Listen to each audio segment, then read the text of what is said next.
बहुव्रीहि समास का अर्थ क्या है, इसके उदाहरण क्या क्या हैं? किसी शब्द को देख के हम कैसे पता लगाएं कि इस शब्द में बहुव्रीहि समास है कि कौन सा समास है? तो दोस्तों इन सभी प्रश्नों के उत्तर आपको इस वीडियो में मिलने वाले हैं, तो ये वीडियो एंड तक देखिएगा। Hello friends, welcome to Shaurya classes. मैं दीपक थपलियाल और आज की हमारी वीडियो का टॉपिक रहेगा बहुव्रीहि समास। दोस्तों इस वीडियो को शुरू करने से पहले मैं आप सभी लोगों से एक रिक्वेस्ट करना चाहता हूं कि अगर आप लोग इस चैनल पे नए हो तो अभी जाके इस चैनल को सब्सक्राइब करो, ताकि इस चैनल पे आने वाली कोई भी एजुकेशनल इंपॉर्टेंट टॉपिक से रिलेटेड वीडियो आप लोगों से मिस ना हो, जो आपके लिए इंपॉर्टेंट होने वाली है। आइए इस वीडियो को शुरू करते हैं।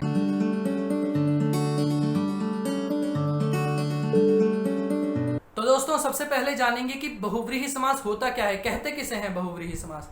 तो दोस्तों बहुत ही साधारण सी बात कही गई है कि जिस किसी भी समस्त पद में जितने भी पद होते हैं उनमें से कोई भी पद प्रधान नहीं है। जितने पद हैं सब अप्रधान है, मतलब किसी और ही पद की विशेषता बता रहे हैं जो पद वहां है भी नहीं। समझ लो वहां बहुव्रीहि समास है। सूत्र कहा गया है संस्कृत में एक, अन्य पदार्थ प्रधानो बहुव्रीहि। अन्य पदार्थ प्रधानो बहुव्रीहि मतलब क्या है इसका? बहुत सी सीधी बात है, लिखा हुआ है इसी में। अन्य पदार्थ प्रधानो मतलब जब अन्य पदार्थ जो समस्त पद में नहीं है उस किसी अन्य पदार्थ की प्रधानता उस समस्त पद में दिख रही है, समझ लो वहां क्या है? बहुव्रीहि समास है।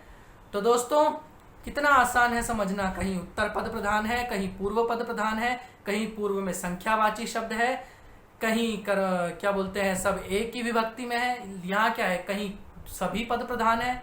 तो यहाँ बहुव्रीहि में कहा गया है कि कोई पद प्रधान नहीं है, सारे देख लिए हमने। अब इसमें क्या है? उसके अलावा जितने भी ऐसे समस्त पद जिनमें प्रयोग किए गए पद नहीं है प्रधान, कोई एक दूसरे का अर्थ नहीं बता रहा, तो समझ लो वहां क्या है?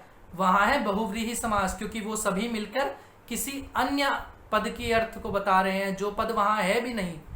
तो यही है बहुव्रीहि समास। तो दोस्तों अब इसी का उदाहरण हम देखें तो अगर इससे वैसे भी समझ नहीं आया होगा परिभाषा से कुछ बच्चों को, तो उनके लिए है उदाहरण। क्या है उदाहरण? लंबोदरः लंबम उदरम यस्य सः।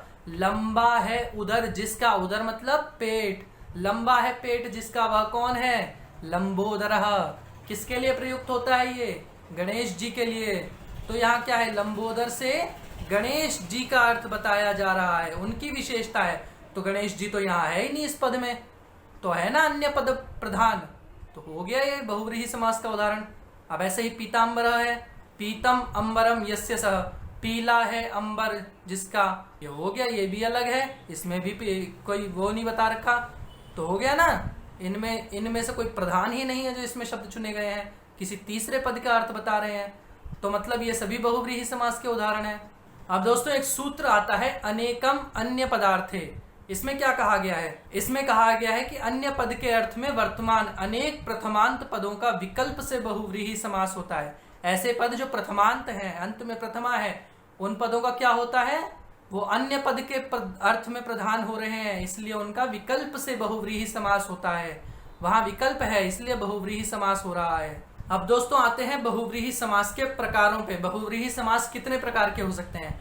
तो दोस्तों मुख्य रूप से तो दो ही प्रकार के माने जाते हैं। कौन से? समानाधिकरण बहुव्रीहि और व्यधिकरण बहुव्रीहि। ले और भी दो होते हैं उनसे अलग, व्यतिहार और तुल्य योग, इनको हम आगे पढ़ेंगे।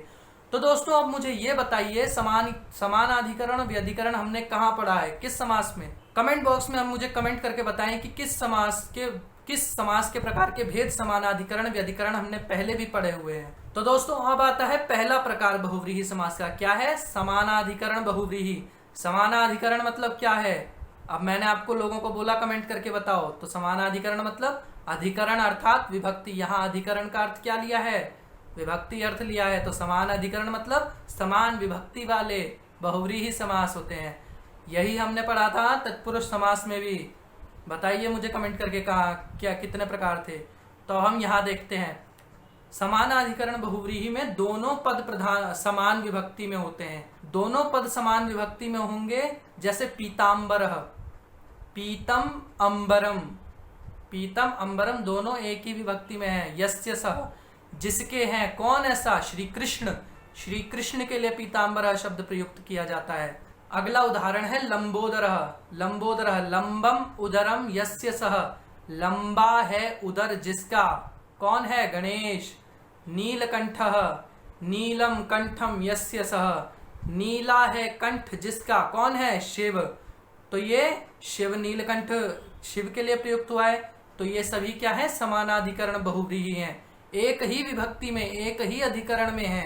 अब दोस्तों दूसरा प्रकार आता है बहुव्रीहि समास का, क्या है? व्यधिकरण बहुव्रीहि। व्यधिकरण बहुव्रीहि क्या होता है? समानाधिकरण में अगर समान है अधिकरण विभक्ति, तो व्यधिकरण क्या है? विअधिकरण, जिसमें अलग अलग अधिकरण है, अलग अलग विभक्तियां हैं। जिस किसी भी समस्त पद में पद जो हैं दोनों अलग अलग विभक्तियों में है, समझ लो वहां व्यधिकरण बहुव्रीहि समास है। उदाहरण के तौर पे देखें तो चक्रपाणि, चक्रपाणि जो शब्द है वो चक्रम पाणौ यस्य सः, एक पद चक्रम क्या है? प्रथमा में है, पाणौ क्या है? सप्तमी में है। पाणौ सप्तमी एक वचन का पद है। अब उदाहरण देखें तो चक्रपाणि पहला है, चक्रपाणि। चक्रम पाणौ यस्य सः, पाणौ कहते हैं हाथों को, हाथ कितने होते हैं? दो, तो ये द्विवचन का है। पाणौ सप्तमी द्विवचन का शब्द है और चक्रम एक वचन प्रथमा का शब्द है। तो क्या होगा? चक्रम पाणौ यस्य सः, चक्र है, पाणौ मतलब हाथों में जिसके, चक्र हाथों में जिसके है, ऐसा कौन है? विष्णु। उसी को कहा गया है चक्रपाणि, विष्णु के लिए बनाया गया है ये शब्द। अगला शब्द है वीणा पाणि। ऐसे ही पाणि जो है उसका अर्थ हमने देखा हाथ, तो वीणा है जिनके हाथों में, वीणा पाणौ यस्याः सा, कौन है? सरस्वती। वीणा प्रथमा है, पाणौ सप्तमी विभक्ति में है। तो दोनों क्या है? एक मिल रहे हैं, व्यधिकरण बहुव्रीहि बना रहे हैं, अलग अलग अधिकरण विभक्ति वाले। अगला है धनुष्पाणि।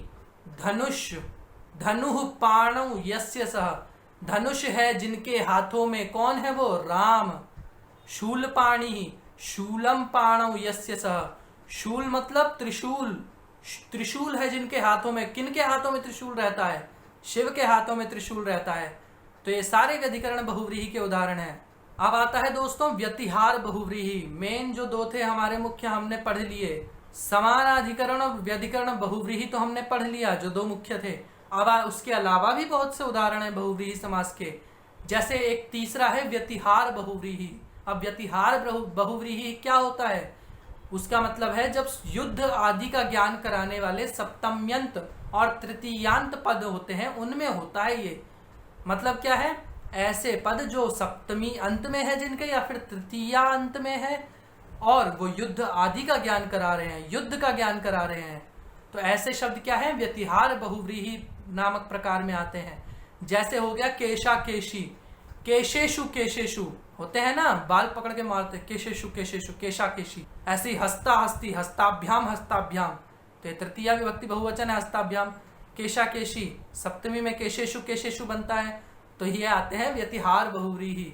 अब दोस्तों आगे भी है, और भी उदाहरण है, जैसे तुल्य योग बहुव्रीहि। अब तुल्य योग बहुव्रीहि क्या होता है? इसमें है सह, इस समास में सह, सह का अर्थ होता है साथ के अर्थ में, तो सह शब्द का समास होता है। यहाँ सह को विकल्प से स हो जाता है।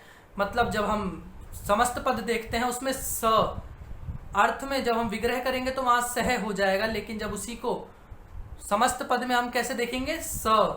तो उदाहरण देख लो इसके, उससे समझ जाओगे। जैसे सार्जुनः, अर्जुनेन सह, अर्जुन के साथ, तो उसके लिए क्या है? सार्जुनः। सह के स्थान पर स जोड़ दिया सिर्फ। ऐसे ही सराधिकः, राधिकया सह, राधिका के साथ, सराधिकः। सभार्यः, भार्या के साथ, भार्यया सह। अब दोस्तों ये जो सभी हमने उदाहरण पढ़े, इनके अलावा भी बहुत से उदाहरण बहुव्रीहि समास में मिलते हैं, जो होते हैं कैसे?